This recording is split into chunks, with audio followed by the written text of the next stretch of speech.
Napakaganda po ng mensaheng na binigay sa atin ng Panginoon. Sino sa atin dito na meron ka pinagdadaanan that you are going through with something and nag-iisip ka, kailan ko kaya malalampasan to? Ano?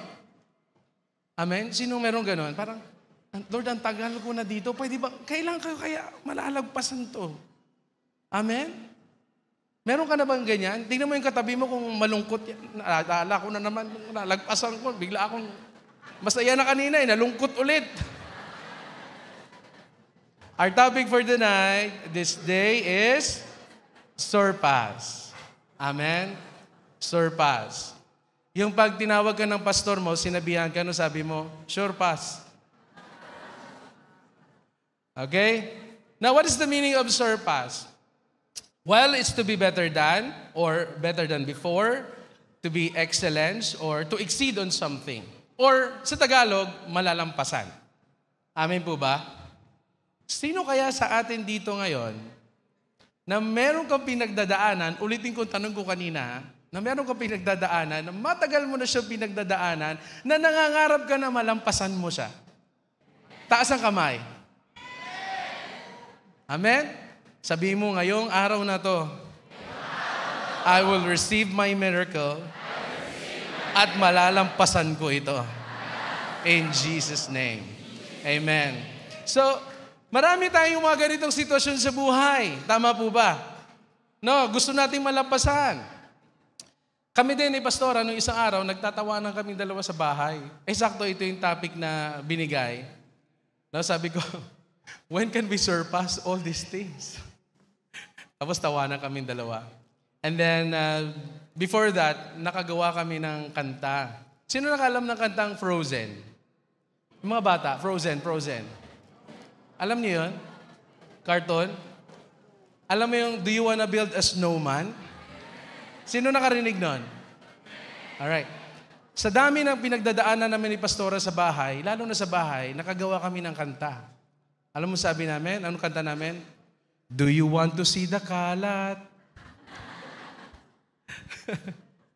Shoes and socks are everywhere. You can see the plate there. The t-shirts here, they're everywhere. Ang daming kalat. Amen? Yung mga nanay, magsabi ng amen. Dahil sa tagal ng pangarap, kumanta na lang kami ng, let it go. Let it go. Wala ang dami, no? But, alam mo ba that in every situation ng buhay natin, meron na tayong mga pinagdaanan na nalampasan na natin. Tama po ba? Amen?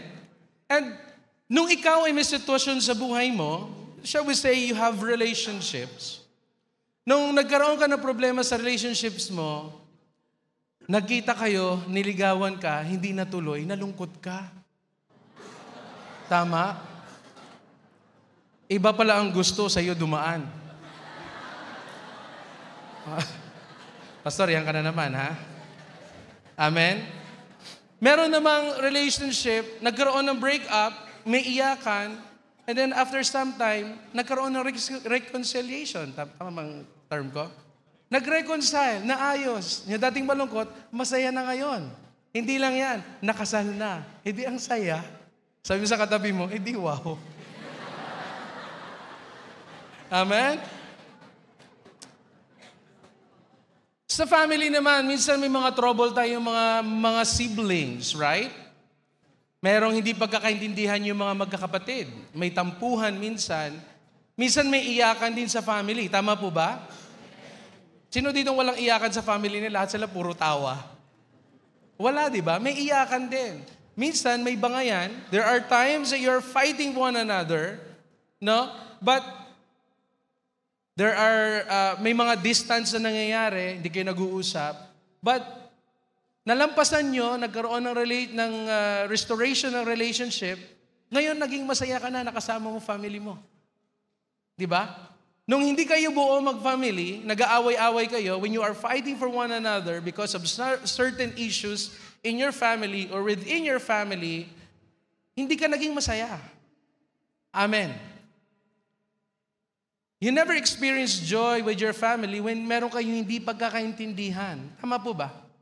At pag merong movie na maganda na about sa family, sana ganyan din kami. Nangangarap ka. Pero, nalampasan nyo, naging maayos ang relationship nyo, ngayon masaya ka na. Amen. Sino ditong masaya na sa relationship nila sa family? Taas ang kamay. Di ba? Palangiti ka na ngayon kasi okay ka sa family mo eh. But may iba sa atin that are still ongoing through the process of reconciliation dun sa kanilang buong family. Tama po ba? Do not lose hope. Amen? The Lord is going to do something great tonight. Ano pa yung mga sitwasyon natin sa buhay? Meron tayong sitwasyon about hardships sa ating mga buhay. Like, from nothing, dati, from nothing to something. Like, dati, nagkargador po ako. Honestly, nagkargador po talaga ako. Nagbubuhat kami ng box ng Colgate and Palmolive, nilalagay namin sa truck, di-deliver kami sa, tawag nito, Mercury Drug Store sa buong Negros. At umiiyak ako, sabi ko, Lord, hindi ito yung pinangarap kong trabaho. Alam mo yung nalulungkot ka kasi you expect something that you want to get, you dream of, but yung sitwasyon mo, hindi yun eh. Amen? Parang, hindi ito yung napipicture out ko na future ko. So, nangyari, andun ako sa loob ng van, 10-wheeler van, na closed van. Tapos sila habang nag-deliver, nandun ako sa loob kasi ako naman ang nagbaba ng gamit ng mga boxes. Sabi ko, Lord, ayoko na. Hindi ito yung pangarap ko eh. Itong gagawin ko. Sabi ko, pagdating ko ng opisina, sasabihin ko sa boss ko, thank you for the opportunity, pero hindi na ako babalik. Kasi hindi itong dream ko eh. E di, natapos namin ang work, natapos namin siya, dumating kami ng opisina, pagdating ko doon, inarap agad ako ng supervisor ko, sabi niya sa akin, Mark, how's the delivery? Sabi ko, ako'y naman po yung delivery, maayos naman lahat. Sabi niya, good news, sabi niya, meron akong sasabihin sa'yo. Sabi ko, meron din akong sasabihin eh. Sa isip ko, Mark, I have good news for you. I have to tell you something. Sabi niya, Sir, I have something to tell you din. Sabi niya, o sige, ikaw muna. Sabi ko, o sige, ikaw na lang muna, boss. O sige.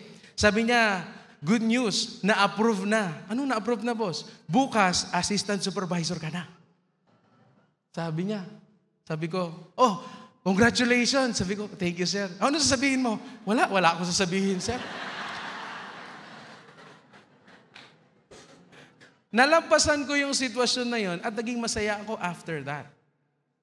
Amen. Alam niyo ba, that sometimes situation in your life, God uses it to make you stronger. And to make your life better. Amen? Sometimes, meron tayong na-experience ng loss of someone. Sino ditong namatayan na? Di ba malungkot ka during that time of your life? Tama? When my father died, for me, it's very hard kasi I was second year high school. Ang hirap ng buhay kasi we are so dependent sa aming tatay. And then, napakalungkot nung time na yon, yung ilang buwan na yon. And I was really deeply crying because I really miss my dad and I love my dad so much. Bunso eh. Alam mo yon? Konti lang kasi kami. 12 daw kami nung nabuhay lahat. Sabi ko, man, dami namin. Ano kaya? Wala naman kaming gagawin eh. It was difficult for me. But, nung time na nalagpasan namin yon, kaya pala. You understand that? Kaya pala. And then, the story starts to unfold na, andito na ako ngayon sa harapan ninyo. Ngayon ako naman ang tatay. Sabi ko, naintindihan ko na ngayon ang tatay ko. Amen? So, there is a time na kailangan natin mag-move on sa life and be happy. There is a lot of reason for us to be happy. Sabi mo sa katabi mo, masaya ka ba? Situations in life can make you sad. Amen. But only God can make you happy. Only the joy that comes from God. That is something. Hindi yan siya nababase doon sa paligid mo. But the joy that comes from God is from within. You can smile at every situation. Amen? Iba sa atin ngayon, may sitwasyon or challenges sa kanilang health. Meron ba dito? Amen? Nung nalaman mo, mataas yung high blood, mataas yung Mataas yung cholesterol mo, mataas yung sugar mo, lahat mataas. Ano nangyari sa'yo? Nalungkot ka. Tama po ba? Grabe ang lungkot mo nung nalaman mo mataas yung sugar mo, mataas yung blood pressure mo, mataas yung sakit, yung salt mo sa lahat nagtaas na. Nung nalaman mo yun, nalungkot ka. Tama po ba? Kinabahan ka pa nga eh. Pero nung kumakain ka nun, wala ka namang kaba eh. Right? Kung mukbang eh, no? Amen po ba? And yet, buhay ka pa rin hanggang ngayon. Amen? Tingnan mo yung katabi mo, you're still alive, my friend. Napakabuti ng Panginoon. Amen? Sa finances, no? May mga situation tayo sa finances natin. Sino merong sitwasyon sa finances? Amen. No, nagsistruggle. Tama. Wala, almost enough lang, halos wala na. Pero yung iba sa atin, debt-free na. Hello? Amen. Sabihin mo, ako din. Dito naman, Lord. Malapit na. Alright. In the situations of our life, in our situations ng buhay natin, well, I don't know kung anong situation meron ka ngayon. And sometimes, these situations makes you sad. Kaya alam mo ba that it's okay not to be okay.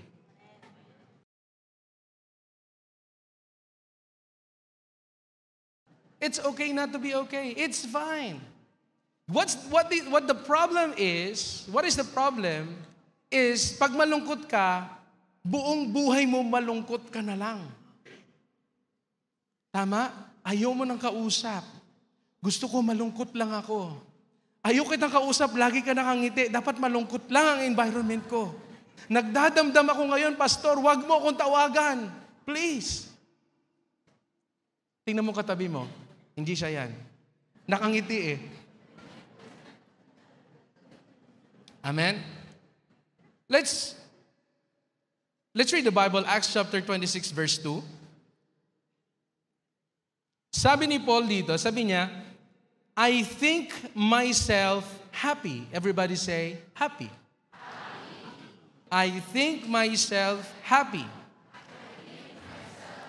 King Agrippa, because today I shall answer for myself before you concerning all the things of which I am accused by the Jews. Imagine mo, I think myself happy. Can you imagine, Paul said those words, when he was in chain. Nakatali po siya. Nasa loob siya ng cell. Naka-chain siya. May kadena ang kamay, may kadena ang paa. Amen? Pero, sabi niya, I think myself happy. Ikaw ba? Do you see yourself happy despite of challenges in your health, in your finances, in your personal struggles, storms, earthquake, and etc.? Matindi yung etc. Marami yun. Tama? Alam mo ba tayong mga Pilipino, kakaiba tayo eh. There's something that I observed with Filipino, iba yung spirit natin eh. Meron tayong joy eh. We can always find ways to be happy. Tama? Ikaw ba naman ay laging may bagyo sa bahay niyo, sa bansa niyo? Pilipino lang meron ganun, di ba? Pilipinas lang, binabagyo. Tama? Kaya sabi ng Pinoy bagyo ka lang, Pinoy kami. Tama? Matapang tayo eh. Baha ka lang, Pinoy kami. Imagine mo, baha, may table, kumakain sila. Ang saya nila. Amin po ba? Tayo lang yung after ng bagyo, naalala ko nung maliit ako, after ng bagyo, lalabas kami lahat, nakangiti kami kasi may mga kahoy, pwedeng gamitin, sunugin. Alam mo yun? Ang saya mo eh. And as we grow in the Lord, there is a joy, something inside of us, and that is the joy that comes from the Holy Spirit. Sometimes, this joy, this happiness, ay ino-overcome ng situation natin. Tama po ba? Because why? What do you think? maybe we forgot the Word of God and His promises. Maybe we dwell more on what we feel and what we believe in, rather than going back to the Word of God and get and receive what God has for you. Pag wala ka kasing promise ng Lord sa life mo, wala ka makukuha eh. Kaya mga Kristiyanong walang Word of God, laging may hugot yan. Tingnan mo yung katabi mo. Hindi ikaw yan, no? Pastor, masubo ako. Katulad kami ni Pastor Angie, we had this one big challenge sa life namin. Nagkaroon kami ng challenge sa life namin na we need it very badly that time. And I think that is like 10 years ago, if I'm not mistaken. Very urgent siya. And nandun kami dalawa sa sofa. Alam nyo bang nagtawanan kami? I don't know, something came to our heart and we're just so happy. Nagkulitan kami, nagtatawanan kami. And then, sabi ko, kakaiba tayong dalawa ngayon, ano? Buti na lang may Jesus tayo. Kasi kung wala tayong Lord, baka nag-away na tayo. Oh, asa na? Wala nang pambayad. Andyan na si Juna at saka si Judy. Asa na ang pambayad? Asa na? Ano nagagawin natin? Nagpapanik na kami. But when the joy of the Lord fill our heart, naging masaya kami. Nagtawanan kami ni Pastora Angie, and then we focused on the goodness of God sa life namin and enjoying on and counting our blessings one by one. Grabe ang saya namin. No, pinagpala talaga tayo, no? No? Sabi ko, yung iba nangangarap na ganito, tayo meron na. Sabi ko, 3 na yung anak natin. 2 na, may anak na tayo. Ang dami. Ang dami na pinagdaanan natin. But God is good. He never fail us. Alam niyo po, because of that joy that filled our hearts, you know, before that day ends, our problem was solved. The solution came just at the right time. Dumating siya. You know why? Because we knew that our God is faithful. And I believe that when we learn to walk, palakpakan natin ang Panginoon. Sige. I believe that when we learn to walk and live by the Spirit, only then we can experience a miracle. Pag namuhay ka sa flesh, malungkot ka. Kasi what you see sometimes is what you believe. But faith comes in what you see, what you don't see, but you already have it. Amen? Amen? You have to remember this, that Christ in you will always give you victory. Next, your response to your situation will determine the character of Christ in you. Kaya pag may dumating na sitwasyon sa buhay mo at naging malungkot ka, baka si Lord absent. Well, depende. Alangan naman, may nabalitaan ka, someone died from your family, maging masaya ka, ay mabuti naman na wala na siya. Meron ka bang ganun? Hindi ganun. Sabi mo sa katabi mo, wag ganun. Okay lang yun, malungkot. But, you know, in a situation, you know in your heart happy ka kasi nawala man siya, kasama niya naman si Lord. Mindset, my friend. Amen? Amen po ba? Now, how to surpass every situation in our life? Paano kaya natin malalampasan ang sitwasyon natin sa buhay? Tingnan mo yung katabi mo, sabihin mo sa kanya, malalampasan mo kaya ang sitwasyon sa buhay mo?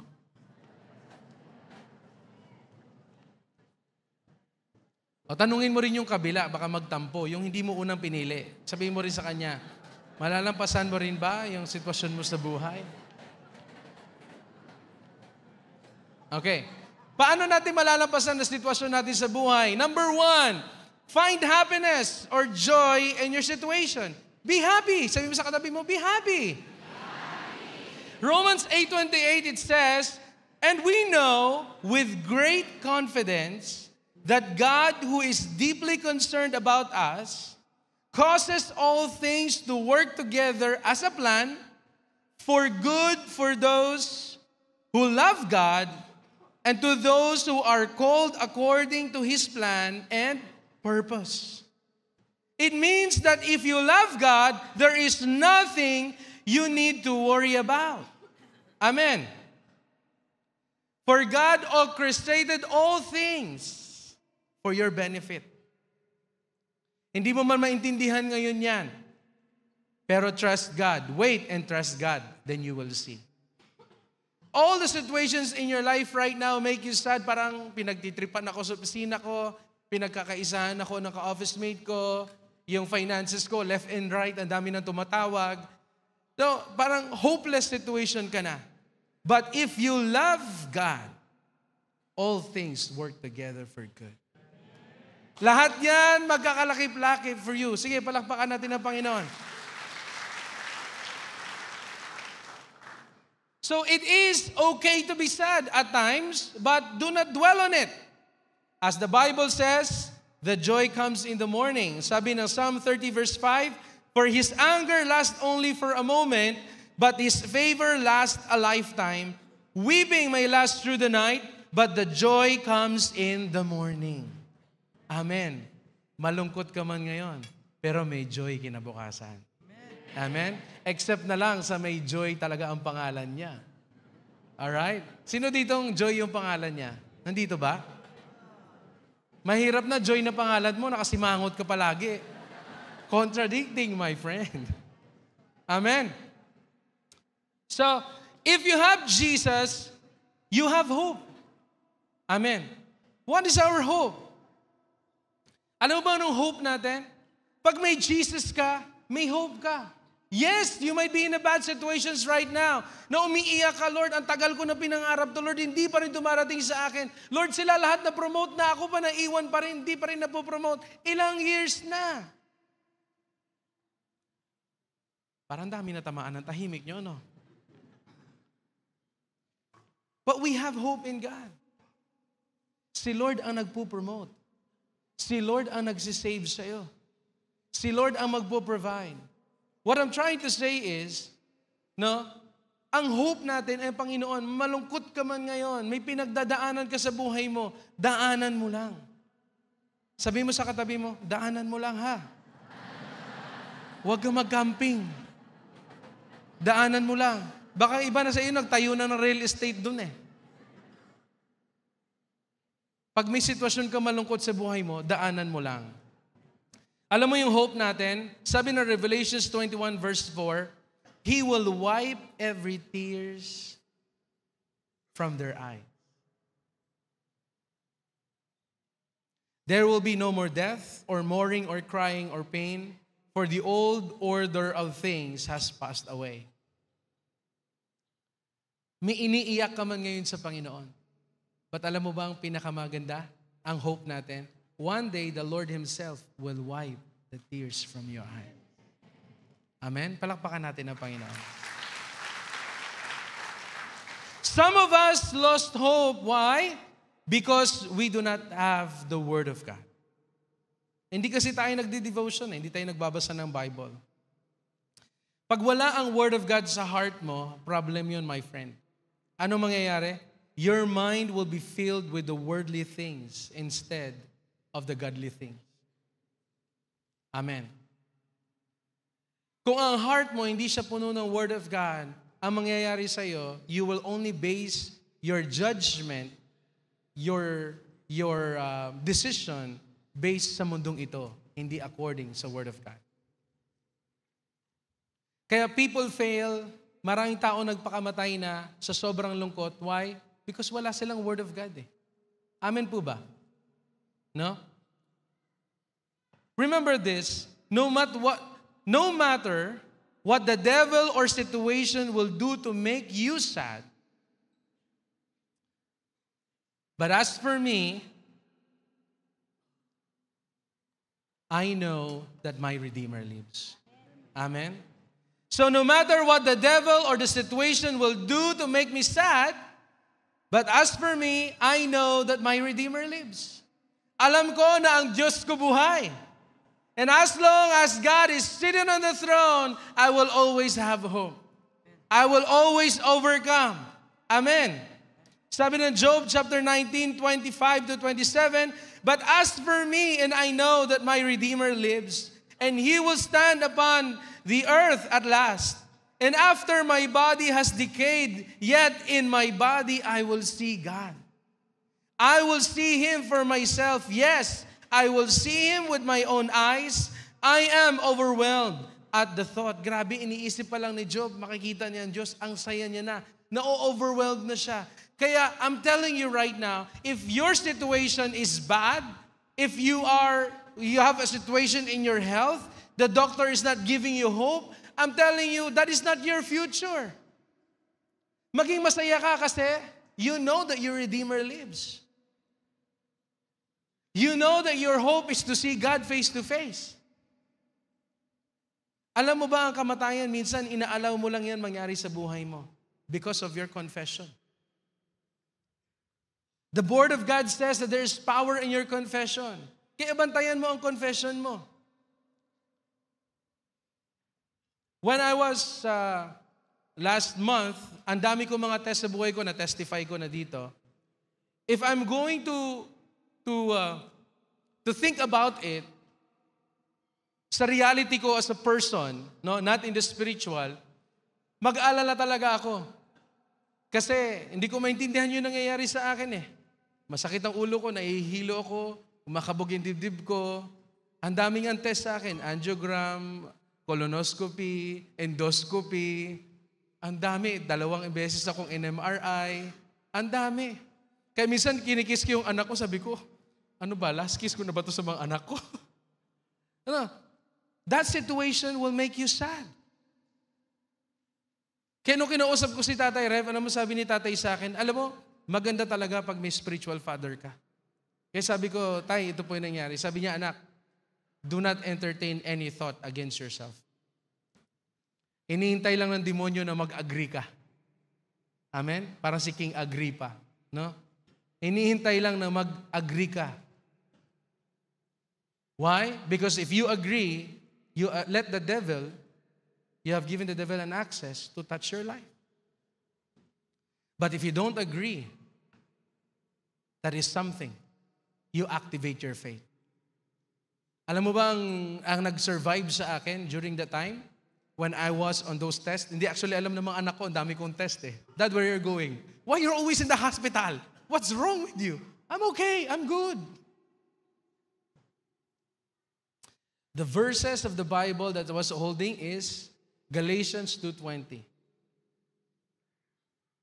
Ano sabi doon? For I have been crucified with Christ. It is I who no longer lives. Lagi ko sinasabi, Lord, hindi na ako namumuhay sa katawan nito. Jesus is living in me.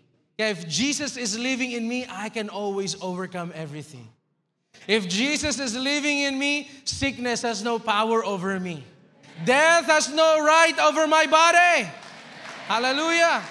Ano sabi niya? And the life I live in the body, I live by faith in the Son of Man, whom will love me and give Himself for me. Lord, ito man yung nararamdaman ko ngayon, nahirapan ako huminga. Pero Lord, sinasabi mo, I am healed by your wounds. I can breathe freely in Jesus' name. That's how we live by the Spirit. And that's how you take your joy back. Bakit? Ano sabi ko kanina? Ang hope natin kay Jesus lang. Sabi mo sa katabi mo, may pinagdadaanan ka ba? Remember this, your Redeemer lives. In God we hope. In God we have hope. Sabi ko nga kanina, therefore do not dwell in your bad situations in life. If you are going through a certain situation, just go through it, find joy, and find Jesus. Amen po ba? Sabi ng Psalms 37 verse 25, I have been young and now I am old. Yet I have not seen the righteous forsaken or his children begging for bread. Mga magulang, pag ikaw matino sa Panginoon, your children will never beg for food. Amen? Amen. Be righteous before God. Hindi ka papabayaan ng Panginoon. Kaya nga, as long as you have Jesus, you can surpass all situation in your life and you will always find joy. Amen po ba? Happiness is a temporary, external-driven emotion or often by specific events or circumstances. Minsan, happy ka kasi because of the situation. Tama po ba? Masaya ko lang ngayon kasi I'm happy. Yeah? Kita ko si crush. Happy ako. Di ba?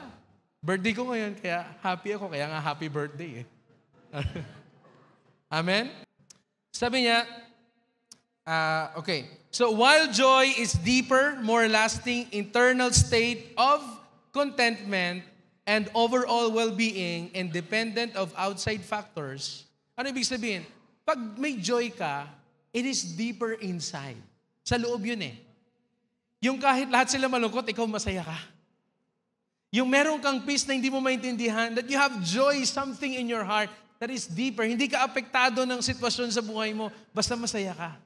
Amen? Tingnan mo yung katabi mo, masaya ba siya ngayon? Masaya ako. Pastor, masaya ako. Okay? Happiness through God's guidance and correction. Sabi ng Job chapter 5 verse 17, wala po dyan sa slide natin. Sabi niya, behold, happy is the man whom God corrects. Therefore, despise not thou the chastening of the Almighty. Pag ikaw dinidisiplina ng Panginoon, maging masaya ka. Kaya minsan, ang pinagdadaanan mo, minsan ikaw din may dahilan yan eh. Do you agree?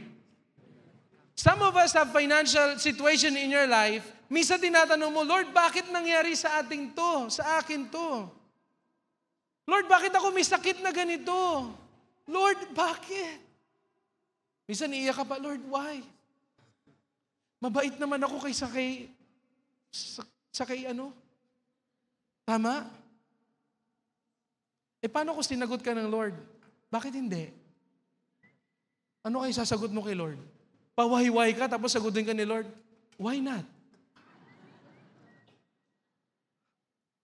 Siguro tatahimik ka, no? Hindi ka naiiyak. As I've said earlier, most of the situation in our life, tayo din ang may contribution nun. Tama?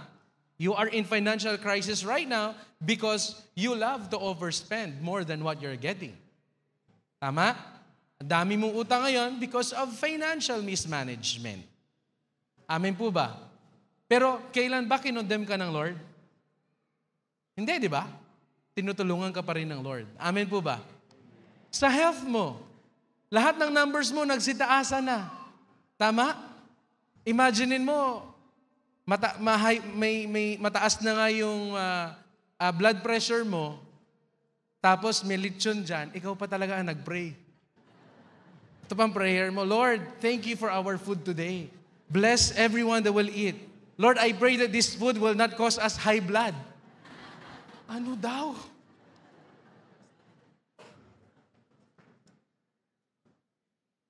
Sabi mo sa katabi mo, ikaw ba yan, my friend? Kain ka ng kain, tapos sasabihin mo sa prayer mo, Lord, sana hindi ako magkaroon ng high blood, sana hindi tumaas yung cholesterol ko, Lord.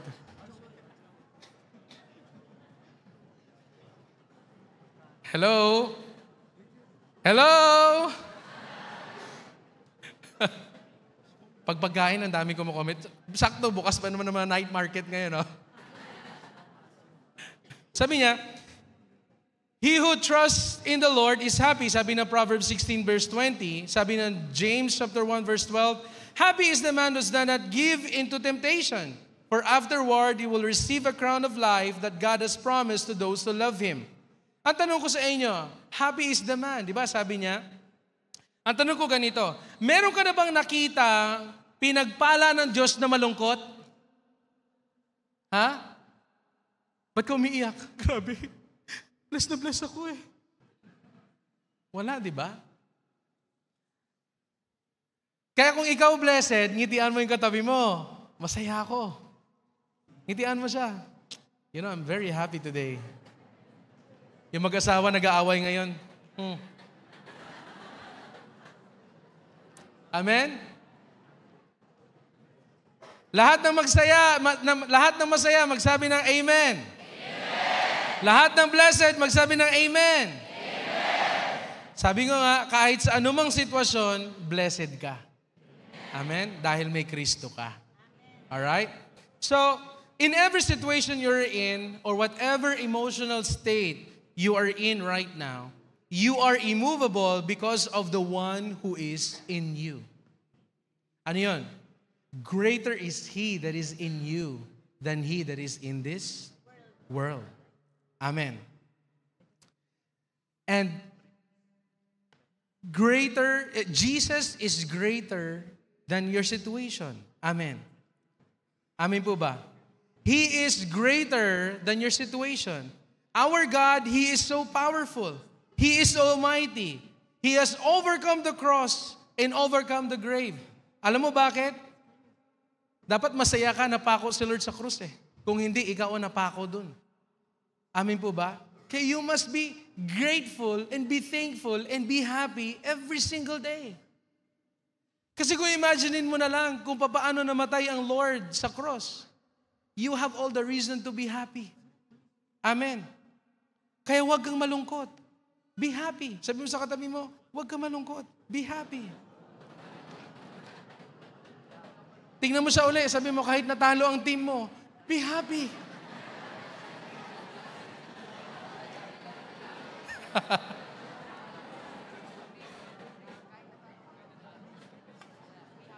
Ang malupit, sabi ng iba, be happy.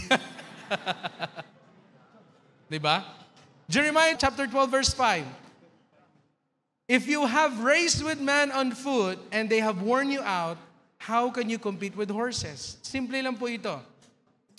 If sa simpleng sitwasyon sa buhay mo, mabilis kang magalit, mainis at mag-give up, paano ka i-elevate ng Panginoon sa buhay mo? Amen. Amen. How can God entrust you with something big, kung sa maliit pa lang, hindi na maidrawing ang itsura mo? Amen. Tingnan mo ulit na katabi mo.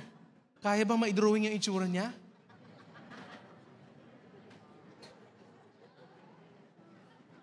So ano yung number one? How to surpass every situation in life. What's number one?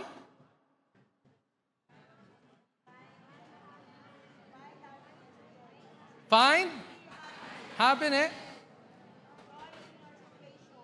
Okay. Sinabi nyo eh. Find happiness, joy in your situation, and be happy. All right. Number two, how to surpass every situation in your life. You have to realize that you are not on your own. Amen. 1 Corinthians chapter 6, verse 19 to 20, it says here, do you not know that your bodies are the temple of the Holy Spirit who is in you, whom you have received from God? You are not on your own. You were bought at a price. Therefore, honor God with your body. God did not design you to be sad. God did not design you na maging mukhang kawawa. Alam mo, minsan mayroong espiritu na umaatake sa atin. Alam mo yung espiritu yon? Do you know what kind of spirit is that that's attacking you always? Na hindi mo napapansin? May espiritu na laging umatake sa iyo, hindi mo lang napapansin. You know what kind of spirit is that? Pa-victim spirit. Tama? Laging ikaw na lang yung kawawa. Alam mo ba ang pa-victim spirit comes from the devil? Lagi na lang ikaw yung kawawa. Parang pag nagkwento, parang ikaw na lang yung inalapusta, parang yung iba kawawa na talaga, grabe ka, para maawa na lang talaga sila sa iyo. Demonic po yan. Now, I'm telling you right now, that your body is the temple of the Holy Spirit. Kaya nga sabi dito, honor God with your body because your body is not your own.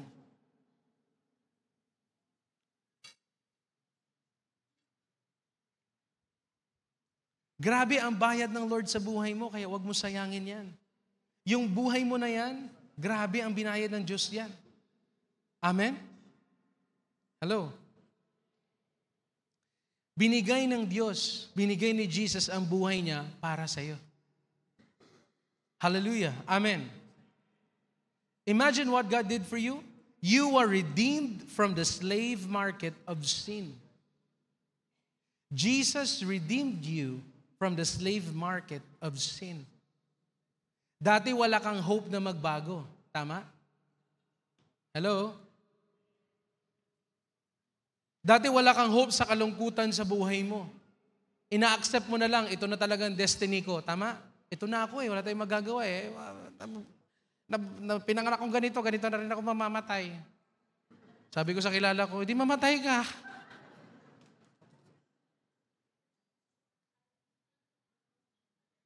But praise God, merong Jesus na namatay sa cross. Amen?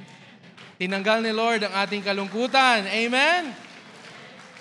The Bible is telling us to stop living in the flesh. Sabi na Romans chapter 8 verse 5, for those who live according to the flesh set their minds on the things of the flesh. But those who live according to the Spirit are the things of the Spirit. Pag ikaw ay namumuhay sa flesh, yung mindset mo lahat makamundo. Yung standard mo nakabase sa mundo. Well, sa mundo, okay lang mag-asama na hindi kasal. Kaya, okay lang. Pasok ka sa mundo. No, that's not the standard of God. Hello? Pag may problema ka, tagay lang, my friend. It's not the standard of God. Kaya nung nagka-problema ka, tumagay ka, kinabukasan, 2 problema mo. Hindi nabawasan, nadagdagan. Ano yon? Yung problema mo pa rin. Ang number 2 mo, meron kang hangover. Absent ka sa work. Dahil absent ka, na-terminate ka. O di 3 na problema mo. Why? Makamundong standard. Amen? Hello? Alam mo ba, nakakapagod talaga mamuhay sa laman. Sa mundong ito, if you're really gonna take a look at it, nakakapagod eh. Nanood ka lang ng news, nakakapagod din yung flood control, di ba? Yung Ghost Project. Tama? Ang daming korupsyon, nakakapagod eh. It is difficult. Mahirap ang buhay natin. Yes, at time. But the Word of God says, I can do all things through Christ to give me strength. Amen? Palakpakan natin ang Panginoon.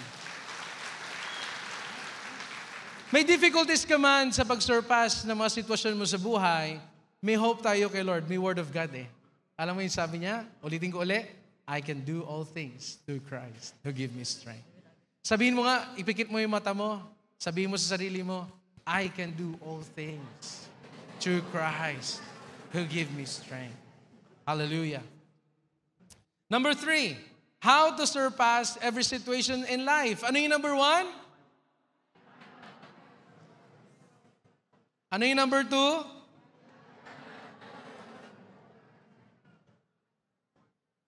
You're not on your own. Amen? Ano yung number 3? Wala pa, Pastor. Okay. Number 3, live and walk by the Spirit. Live and walk by the Spirit. Galatians chapter 5 verse 16, but I say, walk habitually in the Holy Spirit, seek Him and be responsive to His guidance.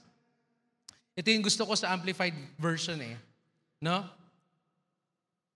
Hindi lang sinabi na live by the Spirit. No? But talagang dito klaro sabi, but I say, walk habitually in the Holy Spirit, seek Him and be responsive to His guidance.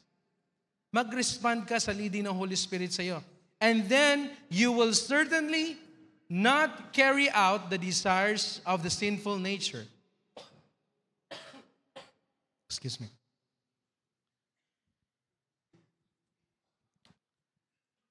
And you will not certainly carry out the desires of the sinful nature. Ibig sabihin, if you always walk in the flesh, you will always gratify the desires of the flesh.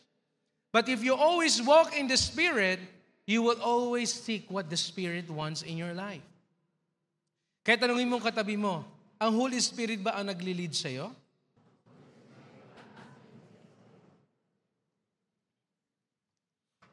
Walking and living by the Spirit means living a life of Jesus that when people see you, they will see Jesus in you. Amen. Ulitin ko ulit. Walking and living by the Spirit means living a life of Jesus Christ that when people see you, they will see Jesus in you. Amen. Tingnan mo yung katabi mo, nakikita na ba si Jesus sa buhay niya?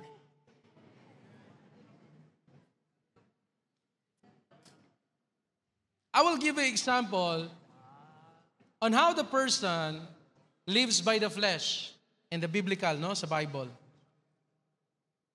This is how people live by the flesh sa Israelites, the time nila. When the time of crossing the Red Sea, nung nakalabas ng Israelites, papunta na sa dun sa dagat, in front of the Red Sea, they start to panic because the Egyptians are coming after them. Tama po ba? No? Nag-worry sila. The Egyptians are coming after us. They will kill us. Nagpapanik na sila. Ikaw ba sometimes situation mo, pag na-corner ka na, nagpapanik ka rin? The Israelites are panicking. Baka iba sa kanila, hindi na alam kung anong gagawin. Nag-iiyakan na yung iba. But Moses lived by the Spirit. He saw something different. He raised his staff. You know what happened? Nagpadala ang Lord ng hangin, nahati yung dagat. At dumaan sila. If you walk in the Spirit, you will always see that God make a way when there seems to be no way. Palakpakan natin ang Panginoon. Imaginein mo, dagat, but because they live by the Spirit, when Moses raised his staff, nagkaroon ng highway sa Red Sea. Nag-usap nga kami minsan ng kilala ko sabi niya, at yung highway na yon, dry ground yon. Imagine kung puro putik yon, makakaalis kaya sila? Hindi. Pero dry ground yun Alam mo ba na below the water ng dagat ay putik ang mga nandun? Malalalim. Pero yun, dry ground. Kaya sila nakaalagpas. Kaya sila nakasurpass. Amen? Nalagpasan nila. Number 2, sample natin, living by the flesh. At makikita natin yung distinction between the flesh and the spirit. Alam mo ba, remember when Peter walked on the water? Tama? When Peter walked on the water, may nakita siyang kakaiba. Anong nakita niya? And Peter saw the wind. Noong una, he was looking at Jesus, he was living by the Spirit. Nakakita niya si Lord, nakalakad siya sa taas ng tubig. But when he saw the wind, ano nangyari? Nalunod siya, di ba?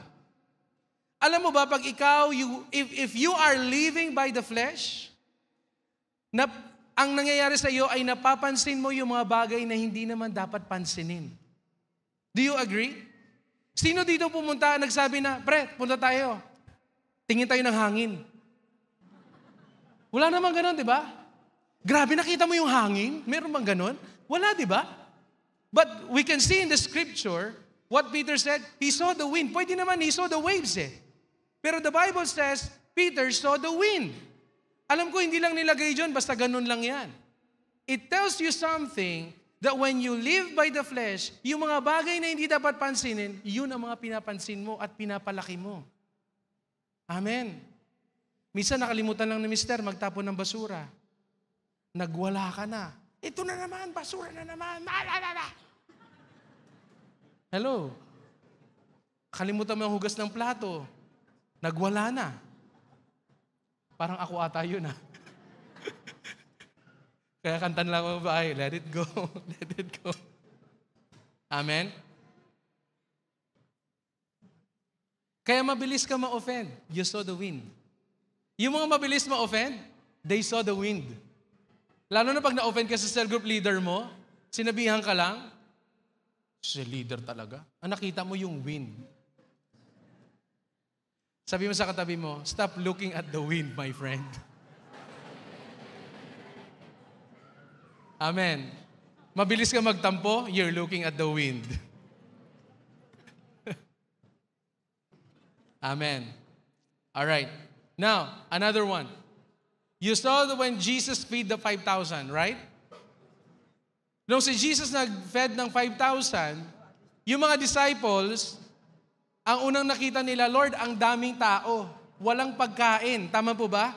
Lord, pauwiin mo na yung mga tao kasi mamamatay sila sa gutom. Wala na, sarado na tindahan. Amen. Because they live by the flesh, they don't have a solution. Kaya nakakapagod mamuhay sa flesh. Walang solusyon eh. Amen. Lord, meron 2 isda. Tsaka 5 tinapay. Sabi naman ng isa, kahit kagat-kagat lang, hindi maubos lahat. Hindi natin mapapakain to. Tama po ba? They lose hope. Wala na eh. But because Jesus is living by the Spirit, He saw something else. Out of 2 fish and 5 bread, it can feed the 5,000. Amen? Takpakan natin ang Panginoon. Parang sa tithes and offering, akala mo binigay mo yung 10% mo. Hindi mo ba alam na yung binigay mo sa Panginoon, it's not, alam mo, simple lang yan eh. If God can multiply the bread and the fish to feed the 5,000, do you think the Lord cannot multiply your giving, yung giving mo to feed 5,000 more souls? Hindi ba kaya ni Lord i-multiply yung binibigay mo sa Kanya para to feed 5,000 more? Ano ibig sabihin? God can always duplicate times, multiple, or multiply what you have given to Him. So, lastly, Jesus was arrested. Naalala niyo po ito? Dito nag-struck yung heart ko on how to live by the Spirit. Grabe pala, napaka-powerful if we live by the Spirit. Not only you be happy, you will have a different perspective in life, and even you will be able to overcome your flesh. Makita natin yan sa buhay ni Jesus. From the time Jesus was arrested, hanggang napako siya sa cross, di ba binugbog pa siya, nilatigo siya many times?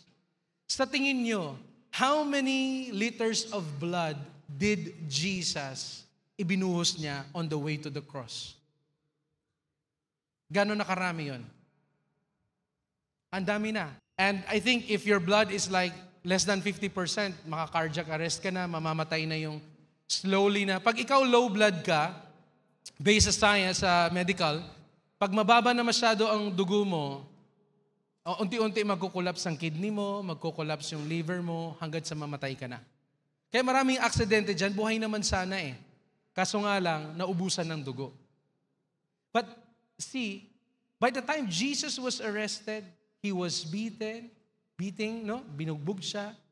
Tapos, binuhat pa niya ang cross. Habang binubuhat niya ang cross, sinisipa siya, nilalatigo siya, binubunot ang kanyang balbas, ang kanyang bro, ang buhok niya, dinuduroan siya. Pagdating dun sa cross, pinako pa yung kamay niya, yung paa niya, no? And with that, all of those things, Jesus did it thinking about you. Kasi mahal ka niya. Now my point is, when Jesus was hanging on the tree, on the cross, alam mo ba na hindi pa rin siya namatay? Ilang oras na nakapako sa cross? Namatay lang si Jesus nung sinabi niya, Father, into your hands I commit my spirit. Don't you see it?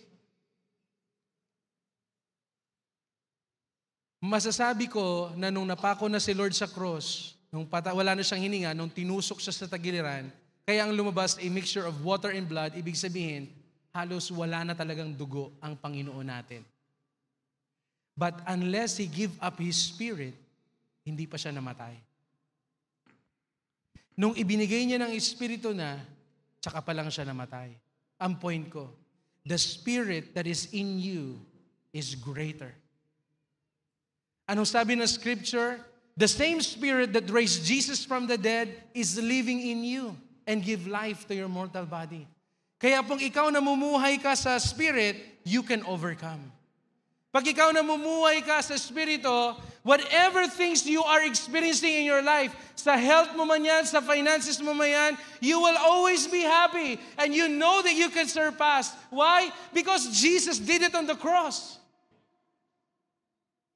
Kung si Lord kinaya niya, kakayanin mo rin. Alam mo bakit? Because Jesus lives inside of you. Because you host the Holy Ghost. Amen. Hallelujah. Kaya ang conclusion natin, no? Galatians 2:20. Babalik ko doon sa Galatians 2:20. For I have been crucified with Christ. It is no longer I who live, but Christ lives in me. And the life which I now live in the flesh, I live by faith in the Son of God who loved me and gave Himself for me. We can surpass all situation in our life with joy and with an overcoming heart, because it is no longer I who live, but Christ lives in me. Kasi hindi na ikaw ang namumuhay, si Kristo na ang namumuhay sa iyo. Kaya you can do all things through Christ to give me strength. Amen? Palakpakan natin ng Panginoon.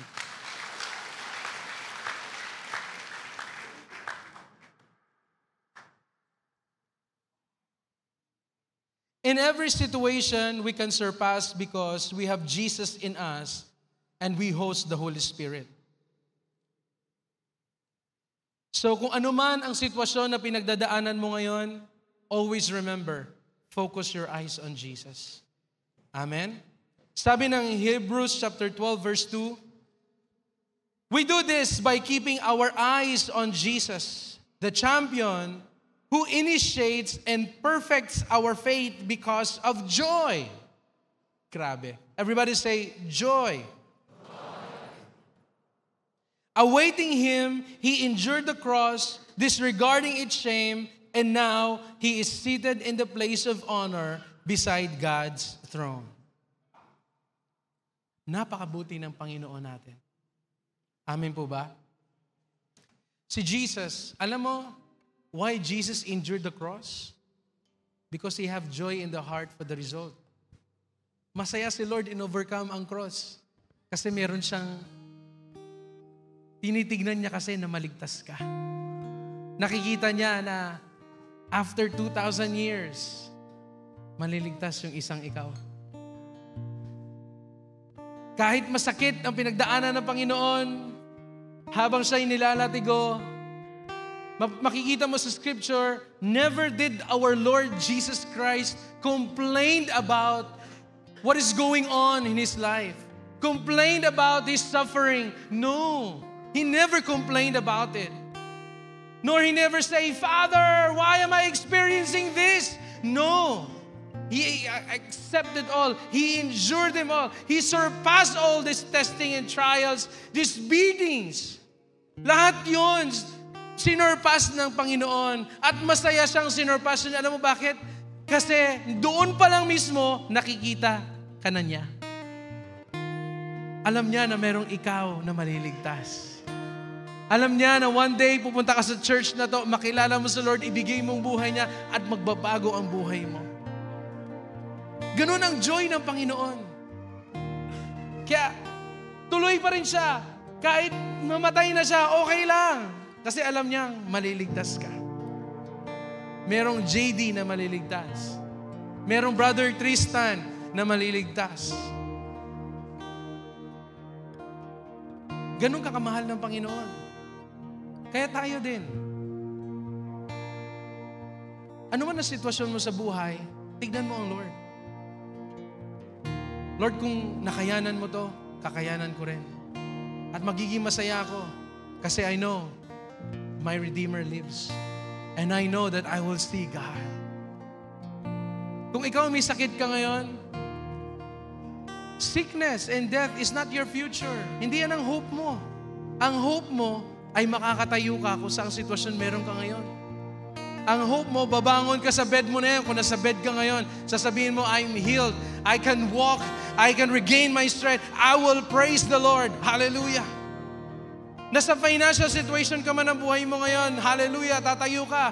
This is not, my hope is not poverty. My hope is I have wealth in Christ. I am rich in Christ.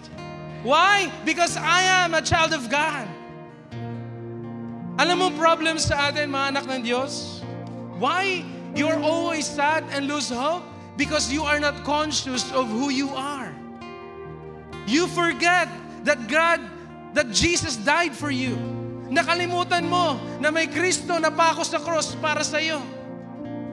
Nakalimutan mo na yung Kristo na yon dahil siya ay napako sa cross para ikaw ay maging anak ng Diyos. Kaya kung ikaw naniwala sa Kanya, binigyan ka ng karapatan na maging anak ng Diyos. You must be conscious and aware that you are a child of God. Amen. Hello? Are you with me? May natutunan pa ba tayo? Tanong ko sa inyo, yung anak ba ng ruler ng bansa na ito, nakita mo bang malungkot? Tanong ko sa inyo, malungkot? Hindi, di ba? Nagbibeg ba ng money? Hindi. How much more? You are a child and daughter of God. Ba't ka malungkot? The God who created everything that you see, the God who created the person next to you, is your Abba Father. Kaya maging masaya ka. Amen? Amen? You have all the reason to be happy. You have all the reason to be joyful.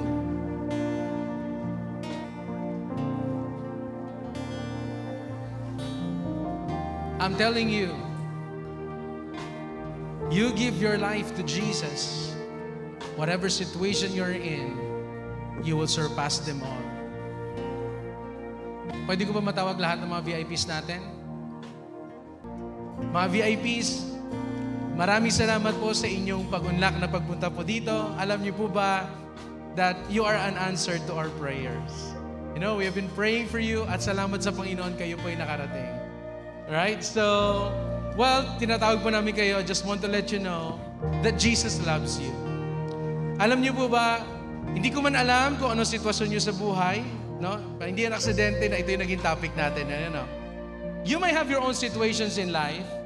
Maybe some of you, nasa kwarto niyo, umiiyak kayo, nobody knows about it.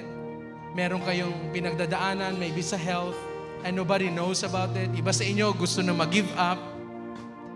Now, but let me tell you today, Jesus died on the cross to let you know that He can help you. And let you know that He loves you. That He died on the cross for you. That He can help you surpass every situation in your life. You know, kailangan mo lang gawin? We need to have a relationship with God first. Everything starts up with a relationship.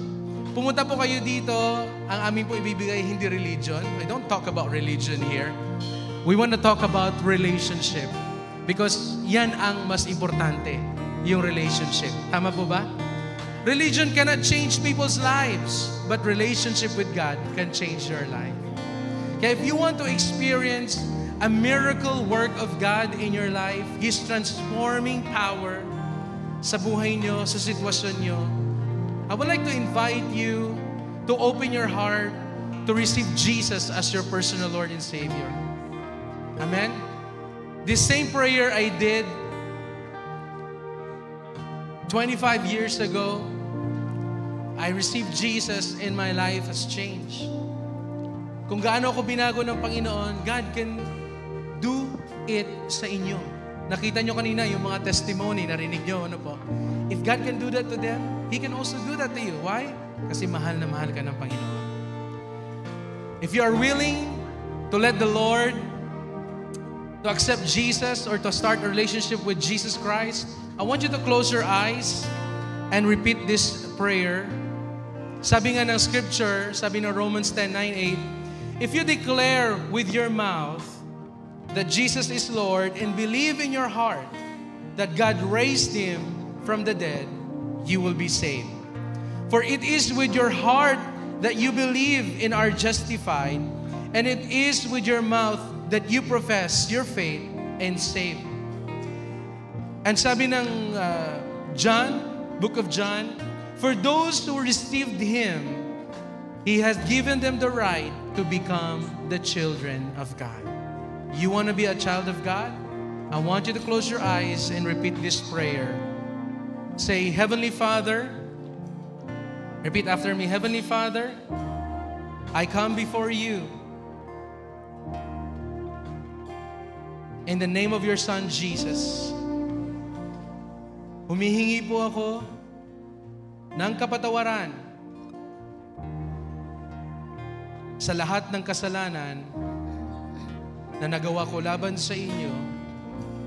Simula nung ako'y nagkaisip hanggat sa mga oras na ito. Father, I need a Savior. And I accept Jesus as my Lord and Savior over my life.